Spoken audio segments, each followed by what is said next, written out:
მომხმარებელს უნდა მიაწოდოს. კეთილი, ძალიან დიდი მადლობა ამ ინფორმაციის გაცნობისთვის.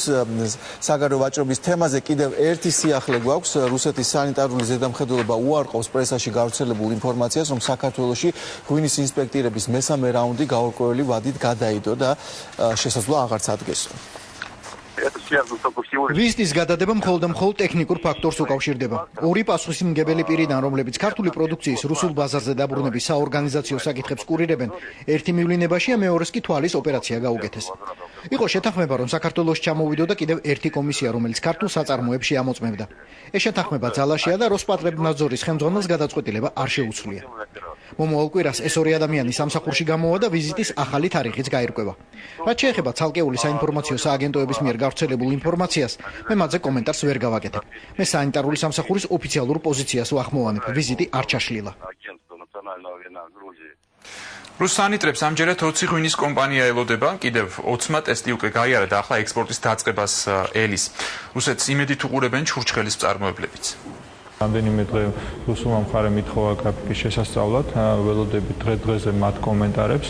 შეიძლება ეს ვიზიტი მოესწროს ივნისის თვეში, ან მაქსიმუმ გადაიწევს ივლისის დასაწყისში. ყოველ თვე ალბათ მიემატება როგორც მწარმოებლები, რომლებიც ექსპორტისთვის მზად იქნებიან რუსეთში, ისე მათ მიერ დარეგისტრირებული პროდუქტი. რეგისტრაცია გააკეთეს ერთ-ერთმა ჩურჩხელის მწარმოებელმა მაინც, ამაზე გვაცნობეს კიდევაც და ისინი აპირებენ ექსპორტირებას.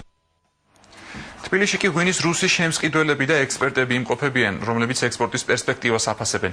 მათი აზრით, ქართულ ღვინოს შეუძლია რუსულ ბაზარზე მნიშვნელოვნად გაზრდილი ფასითაც კი დაბრუნდეს.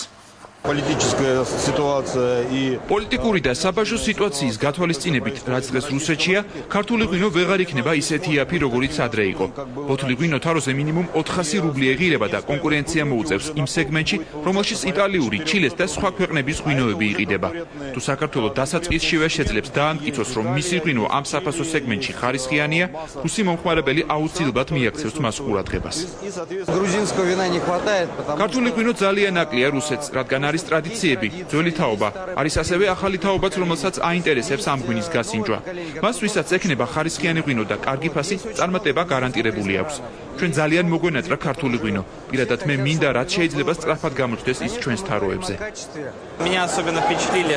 განსაკუთრებით მომეწონა წითელი ღვინოები. ფიქრობ, რომ ის ღირსეულ ადგილს დაიკავებს რუსეთში. საჭიროა ამ ეტაპზე ფასის სწორად შერჩევა. ასევე ეტიკეტის წაკითხვისას მომხმარებელმა მაქსიმალური ინფორმაცია უნდა მიიღოს, თუ რა რეგიონიდანაა ეს ღვინო და რომელი ყურძნის ჯიშისგანაა დამზადებული, რადგან ამას უკვე დიდ ყურადღებას აქცევენ რუსეთში. ვთვლი, რომ ის ღვინოები, რომელიც ყველაზე მეტად მომეწონა, შესაძლებელია 1000 რუბლადაც კი გაიყიდოს. რეკლამის შემდეგ როგორი